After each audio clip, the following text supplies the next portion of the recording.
Life has a way of throwing curveballs that you never see coming. And for me, it was like an avalanche that buried me before I even had time to process what was happening.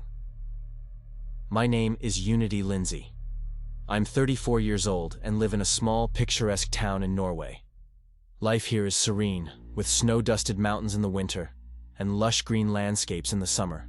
It's the kind of place that looks like it belongs on a postcard. But my life, for the past few years, has been anything but picturesque. It's been a journey of heartbreak, resilience, and unexpected new beginnings. I'm the mother of two wonderful boys, Cyril and Henry. Cyril is 8 years old, thoughtful and curious, always asking questions about the world around him. Henry, my 6-year-old, is a bundle of energy, mischievous and full of life. They are my everything, my reason to wake up in the morning, and the light that keeps me going even on the darkest days. But 3 years ago, our lives took a turn I never anticipated. I had been married for nearly a decade to a man I thought I'd grow old with. Our marriage wasn't perfect. Whose is? But I believed in the vows we had taken and the family we had built together. My husband, Eric, was a steady and reliable man, someone I thought would always be there. We met when I was in my early 20s, and back then, he seemed like everything I wanted. Kind, hardworking, and ready to build a life with me. Together, we bought a modest house, raised our boys, and created a life that, at least on the surface, seemed stable and fulfilling. But cracks started to appear. They were subtle at first. Missed dinners, conversations that felt more like transactions than meaningful exchanges. A growing distance that I couldn't seem to bridge no matter how hard I tried.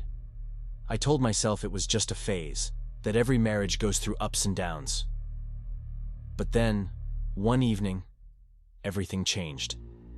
It was a cold autumn night, the kind where the air feels sharp and the leaves crunch beneath your feet. I was in the kitchen, cooking dinner, while Cyril and Henry played in the living room. The smell of roasted chicken filled the air, and for a brief moment, life felt normal, even happy. But then Eric walked in. He looked different, not in a physical sense, but there was something in his eyes, a heaviness that I hadn't noticed before. "Unity, we need to talk," he said, his voice low and tense. I turned off the stove and faced him, already feeling a knot form in my stomach. "What is it?" I asked, trying to keep my voice steady. He took a deep breath, avoiding my gaze. "I can't do this anymore. I'm not happy. I'm leaving." For a moment, I couldn't process what he was saying.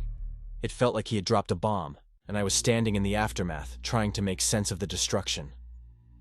"What do you mean you're leaving?" I asked, my voice trembling. "I've met someone else," he admitted, his words like daggers. "I didn't mean for it to happen, but it did. I'm sorry, Unity. I'm so sorry." The room felt like it was spinning. I wanted to scream, to cry, to make him see what he was doing to our family. But all I could do was stand there, frozen, as he packed a bag and walked out the door. Cyril and Henry, too young to fully understand what was happening, asked me why Daddy wasn't staying for dinner. I didn't have an answer. The days that followed were a blur of pain and confusion. I cried myself to sleep most nights, wondering what I had done wrong, what I could have done differently to keep our family together.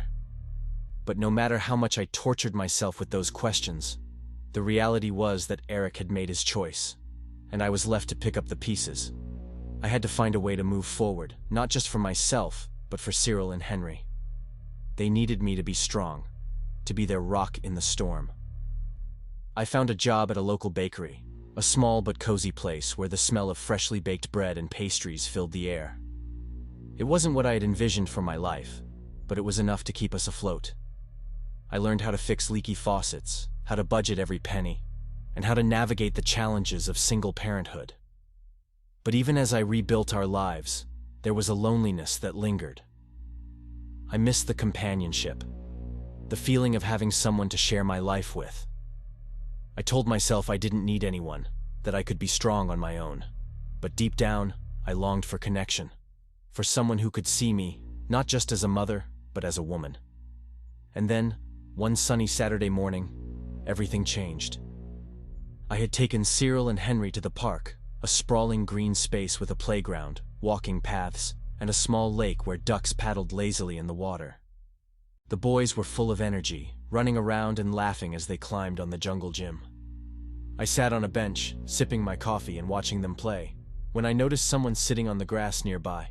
He was young, probably in his mid-20s, with dark hair that fell messily over his forehead and an easy, relaxed demeanor. He had a book in his hands and seemed completely absorbed in it. There was something about him that caught my attention, though I couldn't quite put my finger on it. As if sensing my gaze, he looked up and smiled. It was a warm, genuine smile that made me feel seen in a way I hadn't felt in years. Embarrassed, I quickly looked away, but a moment later, he walked over to where I was sitting. "Hi, is this seat taken?" he asked, gesturing to the empty spot on the bench. "Oh no, go ahead," I replied, scooting over to make room. He sat down, and for a moment, we both sat in comfortable silence, watching the children play. Finally, he broke the silence. "Are those your kids?" he asked, nodding towards Cyril and Henry. "Yes, they are," I said with a smile. "Cyril's the older one, and Henry's my little troublemaker." He chuckled, a soft, genuine laugh that immediately put me at ease. "They seem like great kids. I'm Daniel, by the way."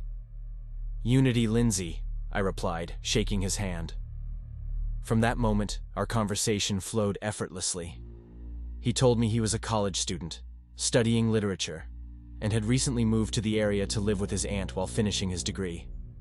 He mentioned how he often came to the park to read because it helped him clear his mind. There was an ease about him, a kindness that felt refreshing after everything I had been through. We talked about books, life, and everything in between, and for the first time in years, I felt a spark of something I thought I had lost: hope. As the morning turned into afternoon, Cyril and Henry came running over, hungry and ready to go home. As I gathered their things, Daniel smiled and said, "Maybe I'll see you around?" I didn't think much of it at the time, but over the next few weeks, I found myself looking forward to our chance encounters at the park. Each time we'd talk a little more, and I began to see him as more than just a friendly stranger. He was thoughtful, attentive, and genuinely interested in getting to know me. When he finally asked me out for coffee, I hesitated. The idea of putting myself out there again was terrifying. But something about Daniel made me want to take the chance. And so, I said yes. The first coffee date was simple, but heartwarming. Daniel and I met at a small cafe tucked away in a quiet corner of town, one I had passed 100 times but never entered. It was a cozy spot, filled with the rich aroma of freshly brewed coffee and the faint hum of soft jazz music in the background. Daniel arrived before me and was sitting by the window, a cup of coffee in his hand and a thoughtful expression on his face. When he saw me, his face lit up with a smile that instantly put me at ease. "Unity," he said, standing to greet me. "I'm glad you came." I smiled back, nervously tucking a strand of hair behind my ear. "Me too." We ordered our drinks, black coffee for him and a cappuccino for me, and settled into the conversation. At first I was hesitant, unsure of how much to share about my life.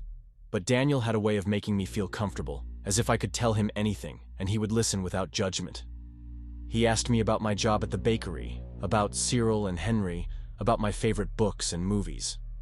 When I mentioned my love for old romantic comedies, he grinned and admitted he had a soft spot for them too, though he was quick to add that he also enjoyed thrillers and mysteries. "What about you?" I asked, curious to know more about him. "What made you decide to study literature?" He leaned back in his chair, a thoughtful expression crossing his face. "I've always loved stories," he said. "The way they can transport you to another world, make you feel things you didn't know you could feel. And I guess I've always been a bit of a dreamer." Literature felt like the right fit. There was a sincerity in his words that resonated with me. We talked for hours, long after our cups were empty, and the cafe started to fill with the late afternoon crowd. By the time we parted ways, I felt a strange mix of emotions: excitement, nervousness, and a flicker of hope that maybe, just maybe, this could be the start of something new. Over the next few weeks, Daniel and I continued to see each other. Sometimes it was a quick coffee date before I picked up the boys from school. Other times it was a walk in the park or a quiet evening at the local library, where we would browse the shelves and talk about the books that had shaped our lives. He was patient with me, never pushing for more than I was ready to give. He understood that my life was complicated, that my time and energy were often consumed by the demands of being a single mother. But instead of being deterred, he embraced it. He would bring small gifts for Cyril and Henry, a puzzle for Cyril, a soccer ball for Henry, and take the time to play with them when they joined us at the park. Watching him interact with my boys was like seeing a different side of him, one that was playful and nurturing. It was clear that he genuinely cared for them, and that only made me care for him more. But as our relationship grew, so did my fears. I hadn't dated anyone since my divorce, and the idea of letting someone into my life, and my children's lives, was daunting. What if it didn't work out? What if I got hurt again? One evening, as we sat on a park bench watching the sunset, I voiced my concerns. "Daniel," I began, my voice hesitant, "I need you to know something. My boys are my world. They've already been through so much, and I can't bear the thought of putting them through more pain. If we doesn't work out." He reached for my hand, his grip firm but gentle. "Unity," he said, looking me straight in the eye. "I understand. I would never want to do anything to hurt you or your boys. I care about you, all of you, and I'm here for as long as you want me to be." His words brought tears to my eyes. For the first time in a long time, I felt like I could trust someone. Like maybe I didn't have to do this alone. As the months went by, our relationship deepened. Daniel became a regular presence in our lives, joining us for family dinners, helping Cyril with his homework, and playing soccer with Henry in the backyard. He wasn't just my boyfriend, he was becoming a part of our family. But as happy as I was, there was always a part of me that held back.